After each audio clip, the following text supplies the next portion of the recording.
Before I start this video, I want you guys to know that this is just constructive criticism intended for the betterment of the users, environment and the company itself. It is nothing personal. So Apple removed the charger and earphones from the box and everyone is pissed about that. And I told you about this 4 months ago that this was gonna happen. Apple is saying that you probably already have a charger at home and they're saving the environment with this by reducing e-waste, which somewhat makes sense until you realize that the people who are gonna upgrade are going to upgrade from older iPhones like iPhone XS or 10 or older models that came with that 5-watt charger that has a USB-A port, while the cable that comes with the iPhone 12 is Type-C to Lightning cable, and the only charger that has a Type-C port is the only that comes with the iPhone 11 series. So if you are going to upgrade for any iPhone before the 11 series, then you're gonna have to buy a charger from either Apple itself or any third party that supports it, which if you ask me is odd. But if you're spending $800 on a phone, you probably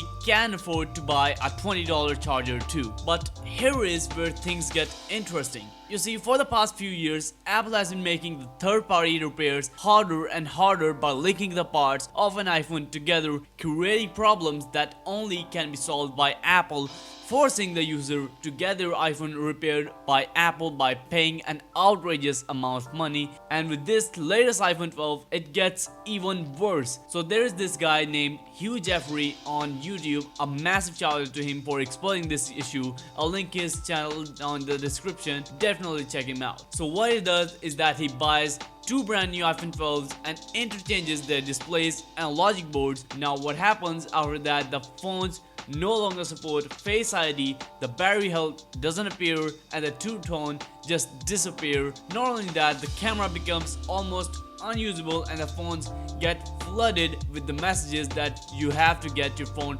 repaired by Apple. But when he replaces the components back, everything works just fine as it did before. Not only that, when he interchanges just the cameras, they also become unusable and the issue gets solved when he replacing the back, indicating that Apple has linked the components with each other. So this means that if your latest iPhone needs to be repaired, then it has to be repaired by Apple, because if you try to get it repaired by a third party or attempt to repair it yourself, then your phone won't work properly. So Apple is clearly not trying to save the environment, they're just doing this for money. Now what about the MagSafe, you may ask? So MagSafe is basically a magnetic charger that lets your phone magnetically charge unless it attaches other accessories on its back, and if there is a third party case on your latest phone, then MagSafe won't work unless you buy the specific cases by Apple with magnets, which isn't an issue for now as most people won't use it, but definitely is an issue for the next iPhone 13, because the next year there would not be any port on the iPhone 13. Yes, no ports, no nothing. You'd have to charge wirelessly or with MagSafe. See where I'm going? Apple is getting you ready for becoming fully wireless, so you won't even see that cable in the box by next year. So this is a big plan by Apple to make even more money, and their saving the environment claims are just not true. So get ready for next year when Apple is just gonna go wild. Either way, thanks for watching. Make sure you subscribe if you want to see more of this stuff. Drop a like if you enjoyed, and I'll catch you guys in the next video.